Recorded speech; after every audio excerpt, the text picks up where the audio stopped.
안녕하세요. 유상민 목사입니다. 오늘 주일 예배 잘 드렸습니다. 오늘은 제가 설교하지 않았습니다. 1부 예배와 2부 예배 모두 오는 4월에 목사 안수를 받는 집사님이 설교를 했습니다. 덕분에 저는 큰 부담 없이 오늘 주일 예배를 드릴 수 있었습니다. 오늘 설교하신 분은 아직 집사님이지만 30년 이상 설교한 저보다도 설교를 훨씬 더 잘합니다. 교우들도 이 집사님이 설교를 할 때 은혜를 많이 받습니다. 제가 목사 안수를 받고 목회를 시작할 때 말씀 사역을 함께 할 수 있는 동역자가 있으면 참 좋겠다라는 생각을 아주 많이 했었습니다. 그 유명한 지구촌 교회, 그 지구촌 교회 이동원 목사님이 은퇴하시고 진재용 목사님이 2대 담임으로 취임하실 때 두 분이 그 두 분 목사님이 한 본문 말씀을 전반부와 후반부로 나누어서 설교를 했었습니다. 제가 지금 기억하기로는 에베소서 말씀을 본문으로 설교를 했었는데 그 에베소서를 본문으로 똑같은 본문으로 앞부분에서는 이동원 목사님이 설교를 하셨고 그 설교를 이어받아서 뒷부분에 진재영 목사님이 설교를 하신 것입니다. 저는 그 모습이 너무 인상적이었습니다. 그러니까 보통 교회 리더십을 1대에서 2대, 2대에서 3대로 리더십을 이양할 때 감사패를 주고받거나 교회 키를 주고받거나 깃발을 주고받거나 보통 그렇게 리더십 이양을 하는데 이분들은 하나님의 말씀으로 그렇게 리더십을 이양하는 모습이 너무 인상적이었습니다. 그 후로도 두 분은 교회에서 그렇게 말씀 사역을 함께 잘 동역으로 잘 하셨던 것으로 저는 알고 있습니다. 그 후에 이 진재영 목사님은 8년 동안 지구촌 교회를 안정적으로 아주 잘 이끌어 가시다가 자발적으로 사임을 하시고 지금은 아프리카 케냐에서 선교 사역을 감당하고 계십니다. 아무튼 저는요, 크던 작던 제 목회 현장에서 누군가와 이렇게 말씀 사역을 함께 나누고 싶다는 생각을 아주 많이 했었습니다.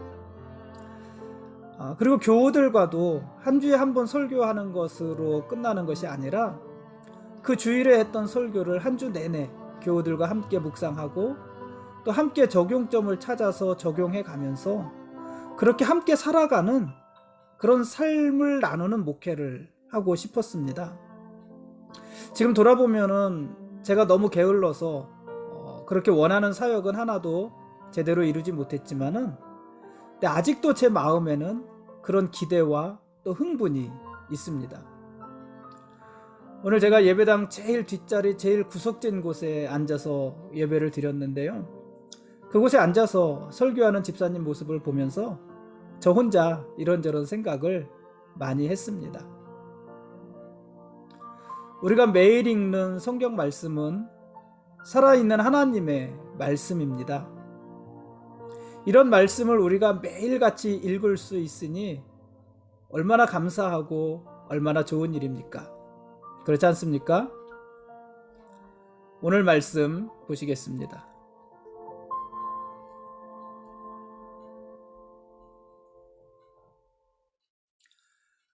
오늘 읽을 말씀은 룻기 1장부터 4장까지 말씀입니다. 성경에서 이 룻기는 사사시대와 왕정시대를 연결하는 고리와 같은 역할을 하는 책입니다. 아주 짧은 말씀이잖아요. 4장까지밖에 없는 말씀인데 그런 비중이 있는 말씀입니다.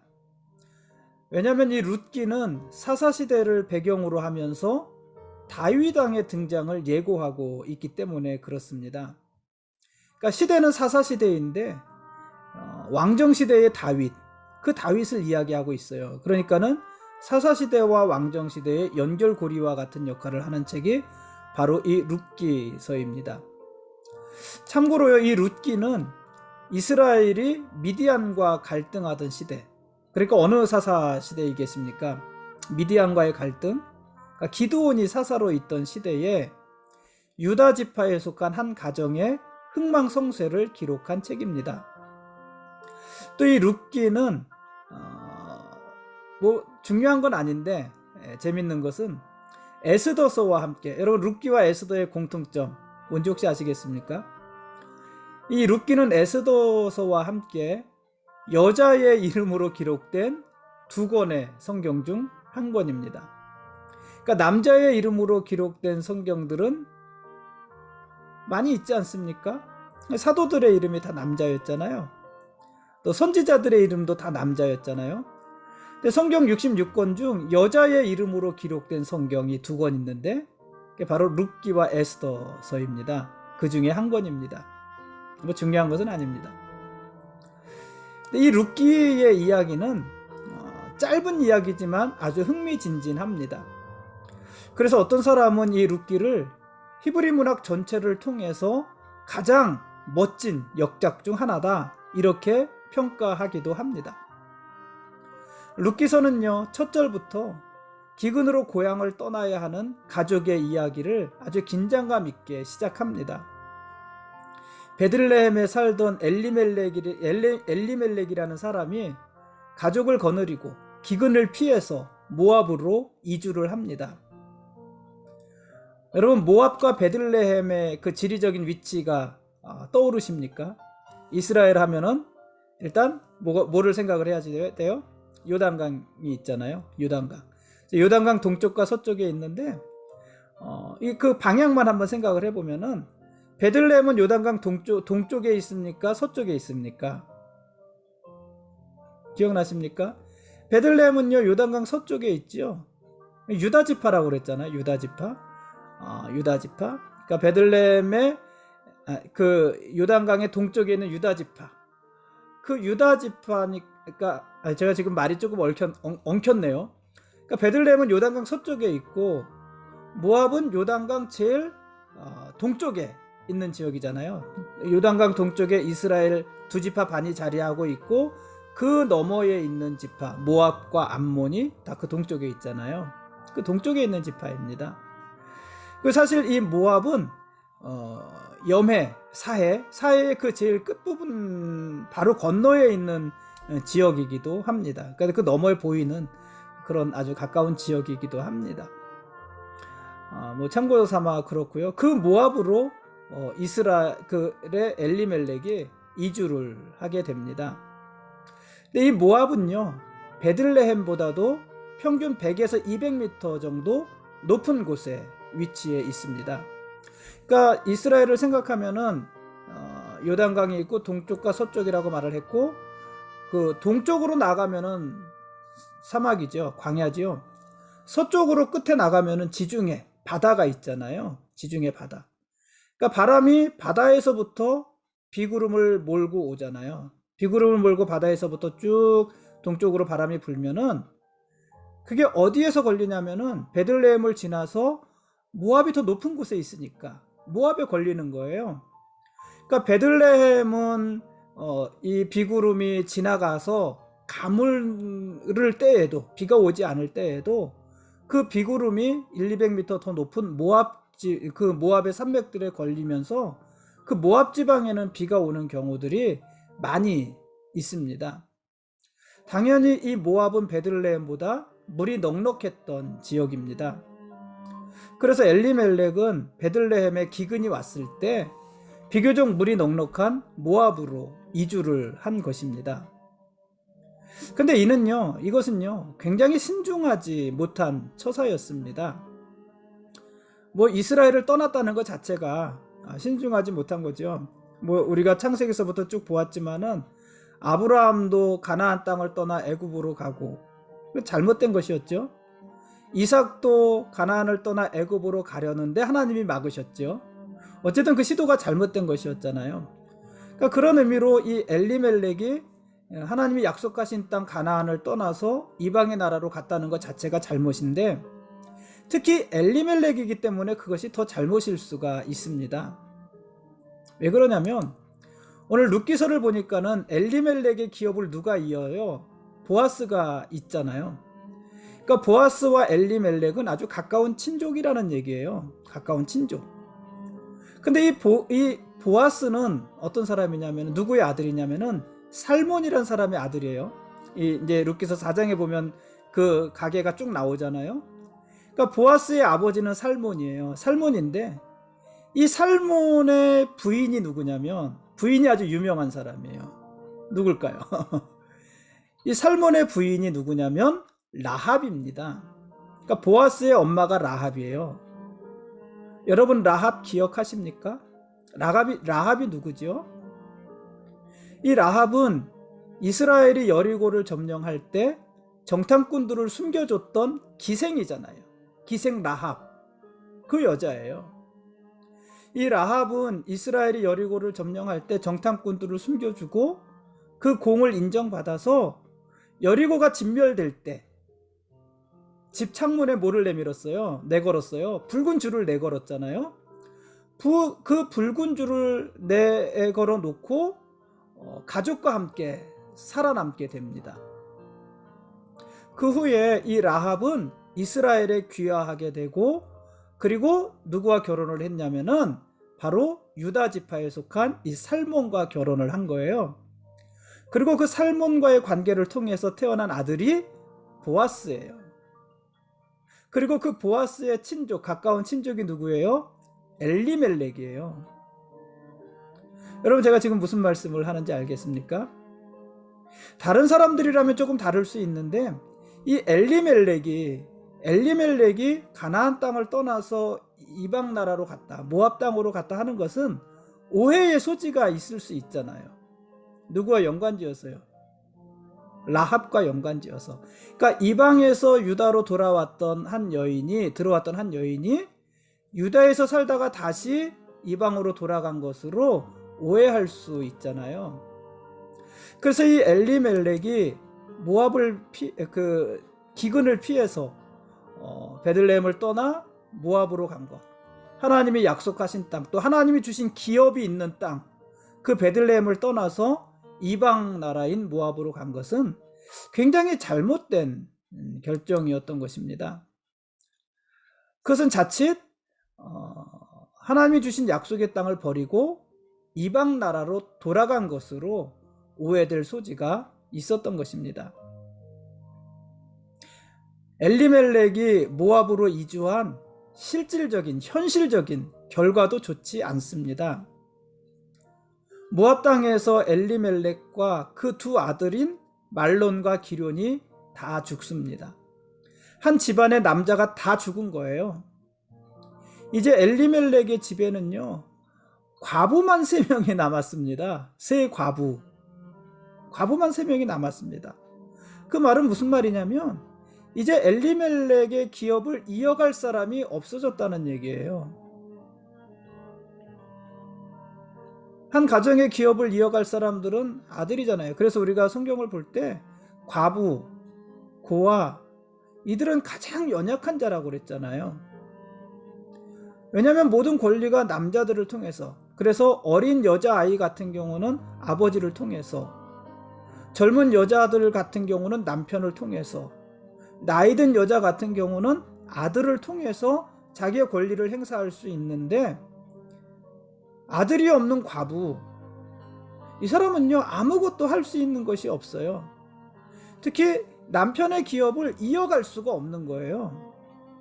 그러니 이 가정에 과부만 3명 남았다는 것, 그것도 아들이 없는 과부만 3명이 남았다는 것은 엘리멜렉이라는 이름이 이스라엘에서 아주 지워질 위기에 처했다는 것입니다. 그러니 뭐 우리가 볼 때는 남의 일인데 이렇게 볼 수 있지만 엘리멜렉의 입장에서 보면은요 아주 절망적인 상황이 이 가정에 닥친 것입니다. 그러나 여러분, 하나님이 다스리는 나라에서는요 아무리 절망적인 상황에 처해도 그곳에서 구원의 빗줄기가 다시 살아나는 법입니다. 엘리멜렉의 집안에는요 무엇이 구원의 빗줄기였냐면 룻과 보아스가 구원의 빗줄기였던 것입니다. 엘리멜렉의 집안이 아주 절망적인 상황이잖아요. 단지 죽고 사는 문제를 넘어서 그 이름 자체가 없어지게 생긴 거잖아요.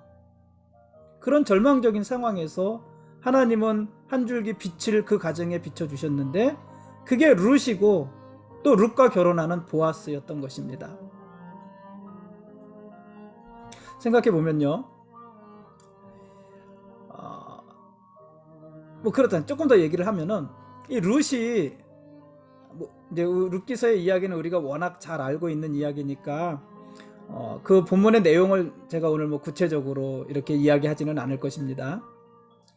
그래서 좀 정리를 하자면은 모압 여자인 룻이 시어머니인 나오미를 따라서 베들레헴으로 돌아왔잖아요. 그 과정에 있었던 그런 이야기들을 우리가 잘 알고 있지 않습니까?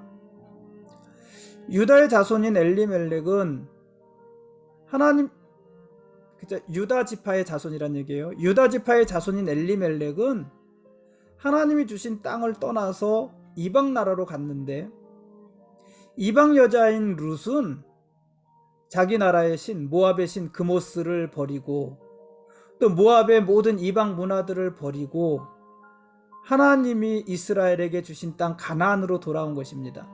그러니까 이게 사실 굉장히 대조가 되죠. 엘리멜렉과 룻의 그 결단 또 그의 행동이 어쨌든 그런 것입니다. 그리고 룻은 이 이스라엘 베들레헴으로 와서 베들레헴으로 그 시어머니를 따라 베들레헴으로 와서 그곳에서 보아스를 만났고 보아스와 결혼해서 오벳을 낳은 것입니다. 그 후 오벳은 이새를 낳았고 이새는 다윗을 낳게 됩니다. 그리고 그 다윗의 혈통을 통해서 예수님이 오시는 것 아닙니까?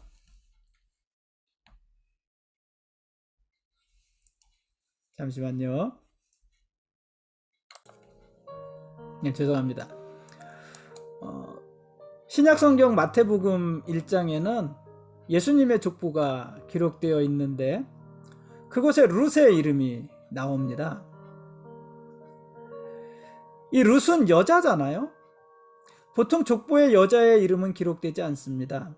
예수님의 족보에도 여자의 이름이 4명입니까? 마리아까지 5명입니까? 그 정도가 기록이 되잖아요. 보통의 경우 여자들의 이름은 족보에 기록되지 않습니다. 그런데 룻의 이름이 예수님의 족보에 기록이 됩니다. 뿐만 아니라 이 룻은 이방 여자잖아요. 유대인의 족보에 왜 이방 여자의 이름이 올라가겠습니까? 보통의 경우라면 그런 일은 있을 수 없습니다. 그런데 룻이 예수님의 족보에 이름을 올립니다. 마태복음 1장 5절인데요. 이렇게 기록을 했어요. 우리가 지금 말한 사람의 이름이 다 나와요. 살몬은 라합에게서 보아스를 낳고 보아스는 룻에게서 오벳을 낳고 오벳은 이새를 낳고 뭐 라합도 나오고 룻도 나오네요. 라합도 이방 여자고 룻도 이방 여자고 어쨌든 오늘 룻만 생각하면 룻의 이름이 예수님의 족보에 올라간 것입니다. 여자고 이방인이었는데 이방 여자였는데 그런 것입니다. 뿐만 아니라 이 룻은요 엘리멜렉의 이름도 이어갔습니다. 오늘 그 구체적인 이야기는 하지 못하지만은 룻과 보아스가 결혼을 하잖아요. 그래서 낳은 첫 번째 아들은 누구의 몫이냐면 엘리멜렉의 몫이 되는 것입니다. 그리고 엘리멜렉이 가졌던 그 땅이 그 아들을 통해서 엘리멜렉에게 다시 다 돌아가는 거예요. 그러니까 엘리멜렉은 그 기업을 이어갈 수가 있게 되는 것입니다. 그 일을 한 사람이 룻입니다. 뭐 그 여담은 아니죠. 이 룻기에 나오는 이야기니까 룻기 4장에 보면은 엘리멜렉의 기업을 물을 자가 보아스보다 순서가 앞선 사람이 하나 있었잖아요. 근데 그 보아스보다 앞에 있던 그 사람에게 엘리멜렉의 기업을 물으라고 하니까는 처음에는 그 기업을 물으겠다고 했다가 룻과 결혼도 해야지 된다 그러니까 그럼 자기는 기업을 물으지 않겠다 이렇게 이야기를 하는 장면이 나온단 말이에요. 왜 그런 걸까요? 왜 룻과 결혼하지 않으려고 했던 것일까요? 룻이 이방 여자라서 그랬을까요? 아니면 룻이 아주 못생긴 여자였나요? 뚱뚱한 여자였나요? 이렇게 말을 하면 안 되는데요. 그렇죠? 왜 룻과 결혼하는 것을 그 남자는 탐탁하게 생각하지 않은 것이었을까요? 왜냐하면 그건 경제적으로 큰 손실을 보는 것이기 때문에 그렇습니다. 엘리멜렉의 기업을 물었다는 얘기는 그 땅의 값을 지불해서 나오미에게 주었다는 이야기잖아요. 이미 땅값을 치루어 줬다는 얘기잖아요. 근데 만일 룻과 결혼을 해서 룻과의 관계에서 아들을 낳게 되면은 그 아들은 누구의 몫이라고요? 엘리멜렉의 몫이거든요. 그러니까 그 아들이 엘리멜렉의 그 대를 이어가는 것이 되면서 자기가 물었던 그 엘리멜렉의 땅을 그 아들을 통해 엘리멜렉에게 다시 돌려줘야 되는 것이에요. 그러니까 땅값을 물기만 하고 그 땅이 자기 거는 되지 않는 거란 말이에요. 그러니까는 경제적으로 큰 손해가 나는 일 아니겠습니까? 그래서 그 사람은 엘리멜렉의 기업 무르는 그 일을 마다한 것이고요. 그래서 그 다음 순번인 보아스가 엘리멜렉의 기업을 물으면서 룻과도 결혼을 했던 것입니다.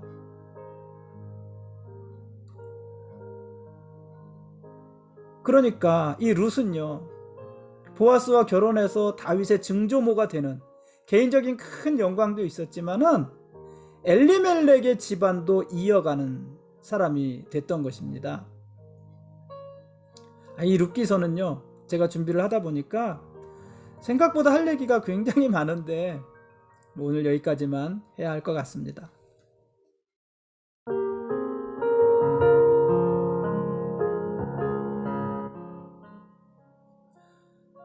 지금까지 룻기 1장부터 4장까지 말씀에 대한 길라잡이였습니다. 내일 읽을 말씀은 사무엘상 1장부터 3장까지 말씀입니다. 내일부터 13일 동안, 꽤 긴 시간입니다. 13일 동안 사무엘상 말씀을 읽겠습니다. 그리고 이 사무엘상을 읽으면서 사무엘상과 관계가 있는 시편 말씀도 함께 읽도록 하겠습니다. 그 범위를 제가 그때그때 공지하겠습니다. 오늘 룻기 이야기를 하면서 본의 아니게 엘리멜렉의 이름이 제일 많이 나왔던 것 같습니다. 그러다 보니까 정말 중요한 보아스에 대한 이야기를 하지 못했습니다. 보아스는요, 룻을 구원했습니다. 그렇지 않습니까? 모압 여자면서 아들이 없는 과부였던 룻은요, 평생 동안 하나님의 총회에 들어올 수 없는 사람입니다. 일단 이방 여자고요. 유대인과 결혼을 했지만은 남편이 죽었잖아요. 아들도 없잖아요. 그 룻은 하나님의 총회에 결코 들어올 수 없는 여자입니다. 근데 룻은 보아스로 인해서 하나님 나라의 백성이 되었습니다. 그리고 이 땅에 그리스도이신 예수님께서 예수 그리스도께서 이 땅에 오시도록 하는 거룩한 통로가 되기도 했습니다. 적어도 이 룻에게 있어서 보아스는 구원자 혹은 구속자, 그런 역할인 것입니다.